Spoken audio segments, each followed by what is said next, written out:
Welcome to Forever in Our Hearts. I'm Matthew. Here, we reflect on the lives of remarkable individuals whose presence changed the world in meaningful ways. Their creativity, strength, and passion continue to inspire millions. Join us as we revisit their journeys across entertainment, culture, and beyond, honoring memories that will live on for generations. Andy Kershaw was a British radio presenter known for his fearless approach to music and broadcasting. Born in 1959 in Littleborough, he grew up in a structured academic household, but developed a strong independent interest in music and culture. While studying at the University of Leeds, he became involved in promoting live music and supporting emerging artists, helping bring early attention to bands like Dire Straits and The Clash. His broadcasting career began when his natural and unpolished presenting style caught attention on television music programming. He later joined BBC Radio 1, where he followed a path similar to influential figures like John Peel, focusing on discovering music beyond commercial charts. Kershaw introduced audiences to a wide range of global sounds, including African rhythms, Caribbean influences, and traditional folk music from different cultures, broadening musical awareness for many listeners. He also gained international recognition through major live broadcasts such as Live Aid in 1985. Beyond music, he worked as a reporter covering global events and human stories, often focusing on regions and issues that were underrepresented in mainstream media. Although his life included personal and professional challenges, he continued to return to broadcasting and remain connected to music. In later years, he faced serious health issues, including cancer. He's remembered for his authenticity, curiosity, and ability to open listeners' ears to the wider world of music. Barbara Lee Hunt was an English actress trained in classical theatre who built a steady career across stage, film, and television. She became known for her disciplined approach, clear delivery, and emotionally controlled performances, which made her a respected figure in both British and international theatre circles. On Broadway, she appeared in productions such as Hamlet, 1958, Sherlock Holmes, 1973, and Justice, 1974, where her calm intensity and strong command of dialogue stood out and earned her lasting recognition. Her screen work included films like Frenzy, 1972, Henry VIII and His Six Wives, 1972, and Bequest to the Nation, 1973, followed later by Billy Elliot, 2000, where she brought subtle depth to the ensemble.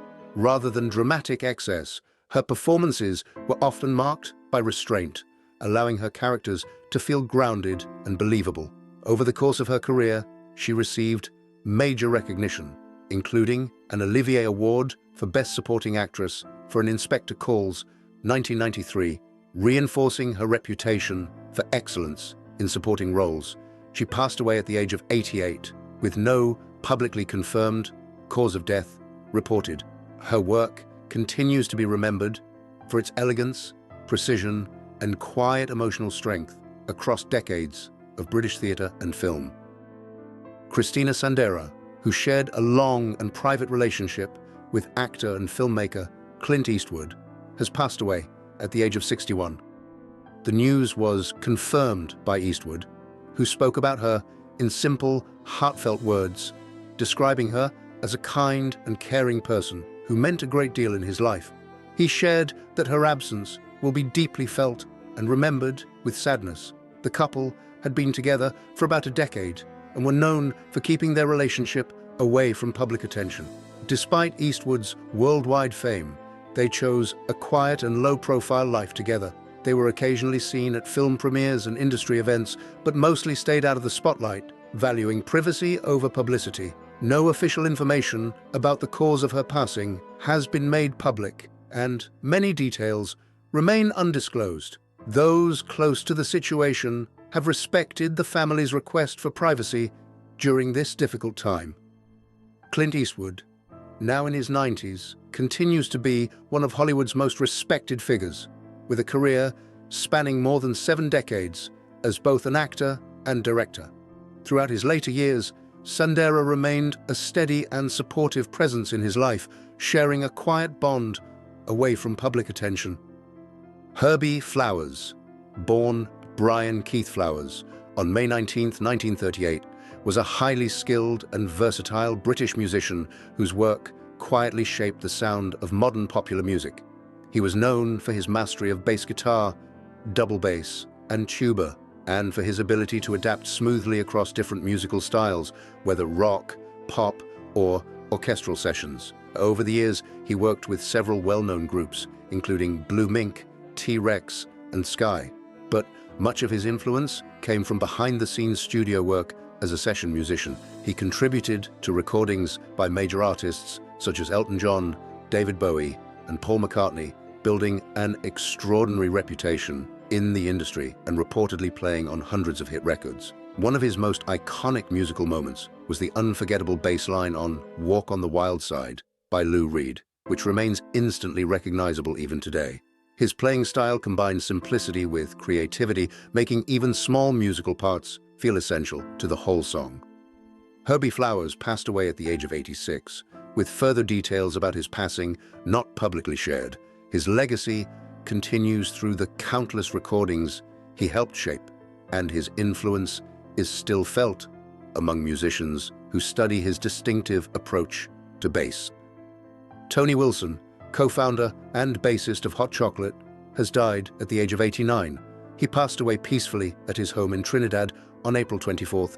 His passing has deeply saddened the music world, as many remember his important role in shaping the sound and success of the band. Known for his steady musicianship and creative input, Wilson helped build a legacy that continues to influence soul music today. He played a key part in forming Hot Chocolate alongside Errol Brown, helping the group develop their signature blend of soul and pop. One of his most notable contributions was co-writing the global hit "You Sexy Thing," a song that still enjoys popularity across different generations. His bass playing gave the band's music a strong foundation, while his songwriting added emotional depth and wide appeal during their most successful years. Even after stepping away from the music industry, his influence remained strong through the continued popularity of Hot Chocolate's songs. His family shared a heartfelt tribute, expressing love and gratitude for his life and the music he created, saying he left behind a lasting legacy. His son also reflected on the difficulty of capturing his father's impact in words. Wilson's work continues to be remembered and appreciated, keeping his contribution to British soul music alive for new and old listeners alike.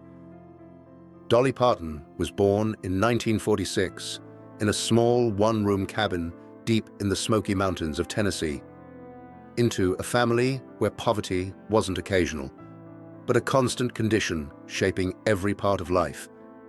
She grew up as one of 12 children, surrounded by tight space, limited food, and difficult living conditions where survival required shared strength. The cabin had no electricity, no running water, and winters were so harsh that ice formed inside the windows, forcing the family to endure freezing nights with little protection. Despite this hardship, her early environment was not without emotional richness. Her mother often sang while working, turning everyday struggles into moments of comfort, and those songs became Dolly's first connection to music. Even before she fully understood language or structure, she was absorbing melody, rhythm, and emotional expression as a way of interpreting life. At school, however, she faced judgment and exclusion because of her poverty and appearance, experiences that left emotional scars at a young age. Leaving home and entering Nashville. When Dolly Parton graduated high school, she made a life-changing decision that would define her entire future. She left her rural home and traveled to Nashville with almost nothing but determination and belief in her talent. She carried a small suitcase, a guitar, and a few dollars, stepping into a city known for both opportunity and ruthless competition. Nashville, in the 1960s, was filled with aspiring musicians chasing the same dream, and success was extremely rare. Dolly quickly discovered that talent alone was not enough. She faced constant rejection from record labels and industry professionals who didn't know how to categorize her voice or image. Some thought she was too unusual, others underestimated her because of her appearance or accent, and many dismissed her before she even finished performing. Life during this period was extremely difficult. She lived in small, cheap apartments, often struggling to afford food and basic necessities, surviving on whatever she could find while continuing to attend auditions. Despite repeated rejection, she refused to return home. Instead, she treated every setback as part of the process rather than a final answer. She began working in small roles, including writing songs for other artists and recording demo tracks, slowly building her presence within the industry. These early struggles shaped her resilience and taught her how to survive in an environment where uncertainty was constant. First break and the pressure of recognition. Dolly Parton's first significant breakthrough came when she began gaining attention as a recording artist and songwriter within the country music industry. Her voice and songwriting ability slowly started to reach wider audiences, and she began to earn recognition beyond small circles in Nashville. This early success marked a turning point in her life as she transitioned from struggling newcomer to rising talent. However, this recognition did not immediately bring stability or creative freedom. Instead, it introduced new pressures. The industry began to shape expectations around her image, sound, and public identity, often pushing her toward commercial decisions that did not fully align with her personal artistic vision. While she appreciated the opportunities she had worked so hard to achieve, she also began to realize that success came with limitations. Contracts and professional relationships sometimes restricted her ability to fully express herself creatively, and she found herself navigating a delicate balance between gratitude and frustration. During this time, she continued writing music that reflected her personal experiences, even if not all of it was immediately embraced by the industry. These songs became a private outlet for emotions she could not always express publicly. She was learning that recognition in the music industry did not always equal control, and that sustaining a career would require more than talent. It would require strategic decisions about ownership, independence, and long-term artistic direction. Partnership and rising fame. Dolly Parton's career entered a new phase when she joined a major television country music program hosted by an already established star in the industry. This opportunity immediately elevated her visibility, placing her in front of a national audience on a regular basis. For the first time, she had steady income, consistent exposure, and a platform that allowed her voice to be heard far beyond Nashville's local scene. The show became highly popular, and audiences quickly responded to her presence. Her personality, humor, and vocal strength made her stand out, and it wasn't long before she was no longer seen as just a supporting performer, but as a rising star in her own right. However, behind the success and growing fame, the professional relationship came with increasing complexity. What initially felt like mentorship gradually developed into a highly controlled dynamic where creative decisions were heavily influenced by her senior partner. At first, she accepted this structure with gratitude, believing it was part of paying dues in the industry. Over time, though, she began to feel constrained, especially when her own songwriting ideas were dismissed or altered. The more successful she became, the more she realized that visibility did not automatically equal artistic freedom. She was gaining fame, but not full control over her direction, creative struggle, and independence. As Dolly Parton's fame continued to rise, so did her internal conflict between professional success and creative freedom. While she was now a recognized figure in country music and television, she increasingly felt limited in her ability to express herself fully as a songwriter and artist. The industry structure around her often dictated what kind of music she should record, how she should present herself, and even which songs aligned with commercial expectations. This created a growing tension between her artistic instincts and external control. During this period, she became especially focused on songwriting as a personal outlet. Writing allowed her to process emotions and experiences that she could not always express publicly. Many of her most meaningful songs were created during late hours, often in private moments when she could reflect honestly on her life, frustrations, and hopes. She began to realize that her identity as an artist was deeply tied to ownership, not just of songs but of decisions. This understanding marked a shift in how she viewed her career. It was no longer just about gaining success within the system, but about eventually building autonomy within it. She started paying closer attention to contracts, rights, and long-term control of her work, breaking away and reclaiming her voice. The turning point in Dolly Parton's career came when she made the difficult decision to leave the restrictive professional arrangement that had shaped much of her early success. This was not a simple or immediate choice. It involved emotional conflict, financial uncertainty, and the risk of losing stability in an industry that valued control. For years, she had operated within a system where decisions were shared or influenced by others, but over time, she reached a point where that structure no longer aligned with her identity as an artist. One of the most defining moments of this transition was her decision to present a deeply personal song that reflected both gratitude for the past and readiness to move forward. The song carried emotional weight that went beyond music. It symbolized closure, independence, and self-determination. Eventually, she negotiated her release, even though it required financial sacrifice and careful planning to ensure she could move forward independently. The process was challenging, but it marked a powerful shift in her life. Once free from contractual limitations, she gained full control over her songwriting, recording, and artistic decisions. This freedom allowed her to fully express the voice she had been developing since childhood. The experience also reinforced a lasting principle for her career. Ownership mattered as much as talent, reinvention, and global success. After gaining full independence, Dolly Parton entered one of the most successful and creatively productive phases of her career. Freed from restrictive agreements, she began releasing music that reflected her authentic voice more clearly than ever before. Her songwriting became more personal, emotionally rich, and widely relatable, allowing her to connect with audiences far beyond traditional country music listeners. Songs from this era became iconic, not only because of their melodies, but because of their storytelling depth and emotional honesty. She also expanded into other creative fields, including film and business ventures, carefully building a career that extended beyond music alone. Each new step was taken with a strong sense of control and long-term vision.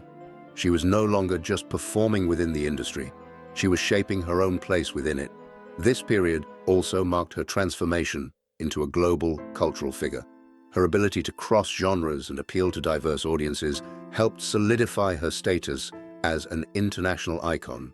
Despite her growing fame, she remained deeply connected to her roots, often drawing inspiration from her upbringing and early struggles.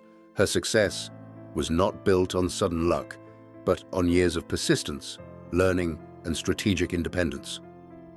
Personal struggles behind the success. Despite her immense success and global recognition, Dolly Parton's personal life often carried emotional challenges that were not visible to the public. The demands of her career required constant travel, long working hours, and extended periods away from home, which naturally created distance in her personal relationships. Even though she was surrounded by admiration and professional achievement, there were moments when she experienced deep loneliness. The contrast between her public image and private emotional reality became more pronounced over time. While audiences saw a confident, joyful performer, she often carried internal stress, exhaustion, and the pressure of maintaining a high-profile career. Fame also brought expectations that extended far beyond music, requiring her to constantly uphold a public persona. Over the years, she learned to separate her public role from her private emotional world, but the separation was not always easy to maintain. She has acknowledged in reflections that success does not eliminate emotional struggle, and in some cases can even intensify it due to responsibility and visibility. These experiences shaped her understanding of balance and resilience. Rather than defining her life by moments of difficulty, she continued to move forward while acknowledging that both success and struggle can exist at the same time. Legacy, resilience, and continuing impact. Dolly Parton's legacy is often described as a combination of artistic brilliance, personal resilience, and long-term cultural influence. Her journey from extreme poverty in the Smoky Mountains to international fame represents not just success, but transformation built through persistence and vision. Over time, her music has become timeless, resonating across generations because it is rooted in genuine storytelling and emotional truth. Beyond music, her impact extends into philanthropy, education, and community development, reflecting her ongoing commitment to giving back to the places and people that shaped her early life. What makes her legacy especially powerful is that it is not static. It continues to grow and evolve. Even after decades in the public eye, she remains creatively active and socially engaged, continuing to contribute to both entertainment and humanitarian efforts. Her story is often seen as proof that background does not define destiny, and that resilience can turn limitation into strength.